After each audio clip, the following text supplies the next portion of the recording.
Mao Zedong badge in my coat and a black star in my hat. Oh, sorry, thanks God, no one else. I want to really just say a few words, really. First of all, I want to thank Mick Lanigan for his initiative in doing this, because I mean, this is a brilliant idea.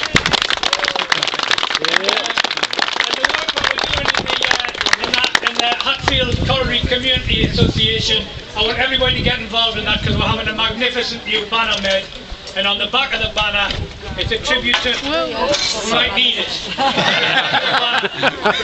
It's a tribute to all the women that were involved, so we're having a little photograph of all the women that were involved in the kitchens and on the picket line, etc. You might not be able to identify yourself, but we'll be drawing up a list of all the women that's dedicated on the back. Now, there's a case of mistaken identity, obviously, with this stone sometimes, because, you know, Chief Superintendent Nesbitt had made a decision in the winter of '84, as the snow fell, that we'd only be allowed 6 pickets on every pit. And the lads decided to make a 7th picket by making a huge snowman. And on top of the snowman's head, they put a little policeman's helmet. And when Nesbitt turned up the next day, he says to the bobbies, knock that snowman down.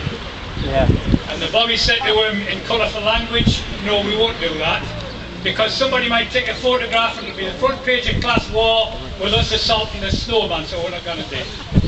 So Nesbitt, full of irateness, jumped in his Land Rover and charged at the snowman, and his head nearly went through the window. He smashed his front grille and he smashed his headlight, because it built it around the stone, exactly like that. But that was it. One of the pits in South Yorkshire in Hampshire. I don't think it was Armthorpe. No, it wasn't Armthorpe. It was Silverwood. That's right. It was Silverwood, and as the lads went back to work, they all waved little snowmen. But you know, later on in Under Cumber's tracks, he said in his recent autobiography, well, there's no record of a police vehicle being repaired in the police garage. Well, I'm told he had it privately done, so it would cover his tracks and he wouldn't look stupid on the thing. As if a man who was responsible for Orgreave and a man that was responsible for Hillsborough would be bothered about his reputation knocking a bloody snowman down. But that's the kind of bloke he was. I also want to say a word about the women, because this is dedicated to the men and women of the community. You know, everybody talks about the picketing, and of course we were there, and there's men here who fought the corner as strong as anybody. Hatfield was one of the strongest pits in the country and one of the most militant pits in the country, and I was proud to be among you. But you know, the most pickets we ever got was 20,000 pickets in that field at Orgreave from all over the country. 160,000 people were on strike, the most of them for 12 months. 140,000 miners on strike didn't picket. They didn't picket. But they stayed on strike for the whole 12 months, most of them. How is that possible? It was possible because the women organised a support network across the world and raised money from the 4 corners of the earth in order to make sure that our kids were fed and the old people were looked after and we had an infrastructure. If it hadn't been for the women, we wouldn't have lasted 12 weeks, never mind 12 months. So it's an absolute tribute also to the women. Now, just in conclusion, you know, we've got 3 pits left. 2 of them up for closure and the other one here. Who would have thought that one of the last pits in the country, and maybe the last pit in the country, will be this one? But the reason why we were able to save this pit has always been through political pressure. And if Miliband is here at some point, it should be absolutely guaranteed that the MP for here, the leader of the opposition and possibly the next Prime Minister, and the Shadow Minister of Energy, it's in the other constituency, both coalfield constituencies. If we can't demand of them 2 MPs that this pit stays open, then what can we demand of them? They're supposed to be responsible for the people of this community. And it's time that we started to get cut through the myths that are said about power and the energy and the power of energy. Your electricity bills are based on an average of the fuels that are used by the generators. If you keep on subsidising the dearest forms of energy, like nuclear power at £96 per megawatt hour, and windmills at £150 per megawatt hour, and you keep closing the mines that supply the cheapest form of power, which is coal, at £24 a megawatt hour, then what do you think's going to happen to your electricity bills? And the more that you close down, the higher the bills will get. You don't have to be a bloody mathematician or an economist to realise that. I'm not on about coal because it's sentimental. I'm on about coal because it's the cheapest form of energy. And the kids on the dole and the mining communities right across Britain could do with jobs in the coal industry. And people say, I wouldn't want my kids to go down the pit. I'm telling you now, our sons and our grandsons would bite your bloody arm and leg off for a chance of working in the industry and earning a decent wage. We've got coal from here to the Humber. There are 26 trillion tonnes of coal under the North Sea from Whitby up to Berwick, and another 30 trillion tonnes of coal from Carlisle down to Liverpool Bay. There's coal there for 1,000 years, for thousands of miners, and it's the cheapest form of energy. And the best form of burning that was a plan to build the Don Valley power station over there, which would have meant you could burn the coal with 90% of the emissions taken out, CO2 out of it, and we would have put it into the generators, and it wouldn't attract a fossil fuel tax because we weren't producing CO2. Now they're talking about a free market. If people had the chance of burning electricity, getting electricity for £24 a megawatt hour instead of £200 a megawatt hour, which fuel would they choose? But we're not allowed to choose. There's no free market in energy. They'll tell you what energy you're going to consume. And they'll tell you time after time as your bill rises that this is the best thing for the planet. Well, I happen to disagree. We disagreed in '84 and I disagree now. The best source of fuel and energy in the world is still coal. The Germans are building 23 new coal power stations when all of the political parties in Britain are talking about closing down the last 5 coal generators. It's the politics of the madhouse.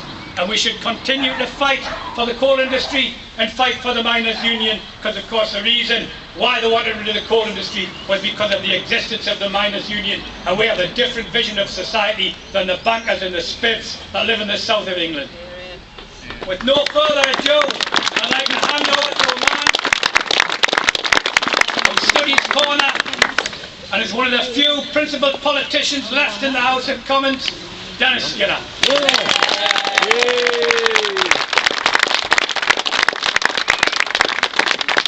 Thank you very much, Dave. I know that when I come to places like Hatfield, I'm with my own people. And I'll tell you, there's more people here than on any given day in the Palace of Varieties. When I was demanding that the pits stay open, the ones that Dave referred to, only a few weeks ago, I reckon there were about 30 people, including the speaker. That was the sum total. Fortunately, 1 or 2 newspapers managed to convey what I'd said. The important thing is there should be a lot more pits open. And as I was telling them down in Kent last Monday, May Day, in the Kent, what used to be the Kent coalfield, we were involved in the most honourable dispute there's ever been throughout the whole of my life. Why? Most strikes are about money, wages and conditions. The 1984 strike was about a 16-year-old kid in a pit village in Wales being supported by a 60-year-old miner in Hatfield and Bolsover.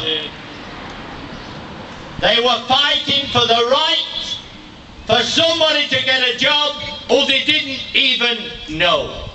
That's how honourable it was. It wasn't about mammon, it wasn't about greed, and I'm not saying any strike is.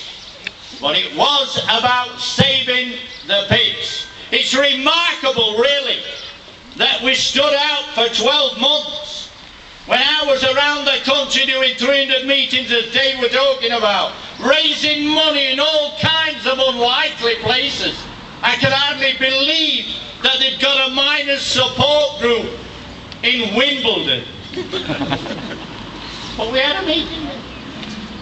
We raised about £3,000 for a Nottinghamshire miners strike fund, because you know there were a few people in Notts who stuck it right to the very end. And so when we talk about Scab County, we should always remember there were people like my brother Jimmy Hood, Henry Richardson. The list was endless, and they managed to keep the NUM in a limited way inside the Notts goldfield.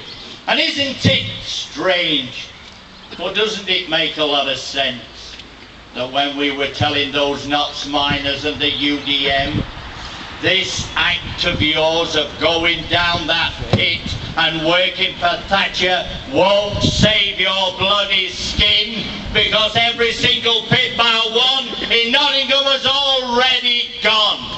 And isn't it rather poignant that one of the pits that might stay to the very end is over there, in the real Robin Hood country.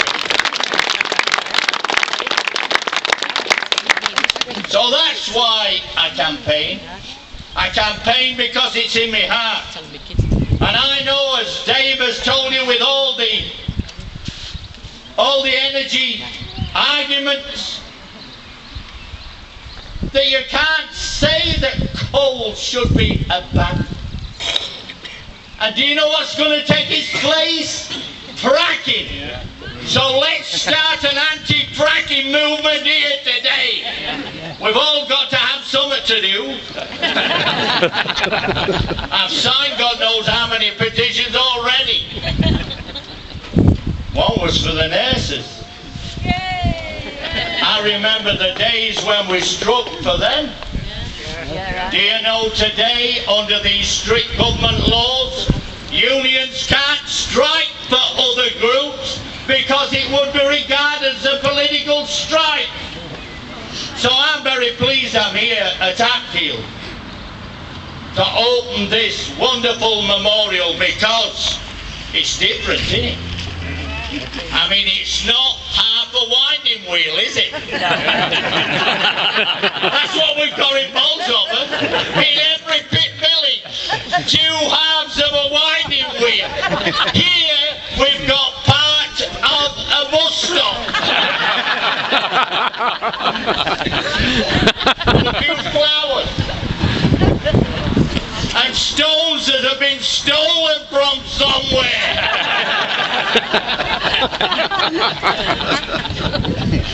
No, it's wonderful, really, because it was a savage strike, and I didn't like the end. I wasn't one of those people that held my head up in the air and walked back to work with the miners. I couldn't do it. I tried to carry on the fight as best I possibly can. So when Mick Lanigan said to me, will you come and open this wonderful memorial, I said, of course I will. And here we are, making history. We're opening a memorial to the miners at the top of a pit lane of the pit that might be the last in Britain. And that's why it's important for people to understand that today we've got a crowd of people who understand the battle that they fought. And why do you understand the battle? Most important of all, you understand, I said in Kent, I said, why do we keep meeting for the 20th anniversary, the 25th anniversary, the 30th anniversary? I said, I'll tell you why. Because we've lived long enough to learn the real truth, that everything that was said in the strike about the pits being closed has come true. That's why we meet. Because we know that our language was correct. And so the rain's kept off, the sun's not out yet, but it's a sunny day for us, because it's about us. It's about your life, your real life, and it's about an industry that is important to this village, and it's about trade unionism.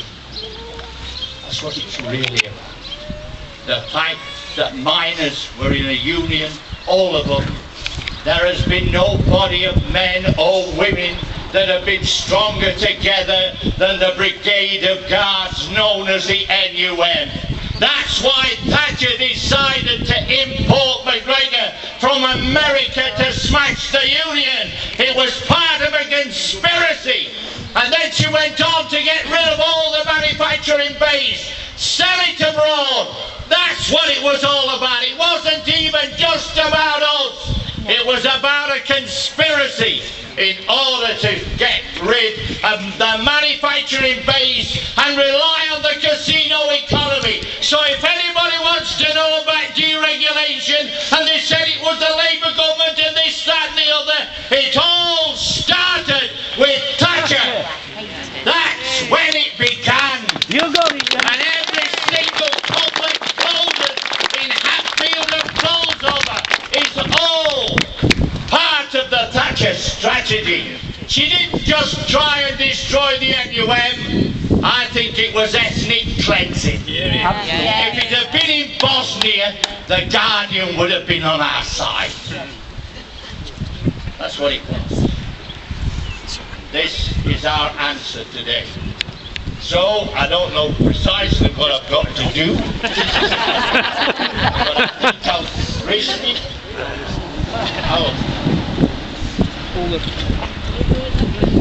Here you are. Thanks for all your support. It gives me a great delight to open this memorial that will last longer than all those people that fought us in 1984. When we look at this, we'll remember the battle, we'll remember Orgreave, and we'll remember most of all that we were telling the truth and they were lying through the teeth. Thank you very much.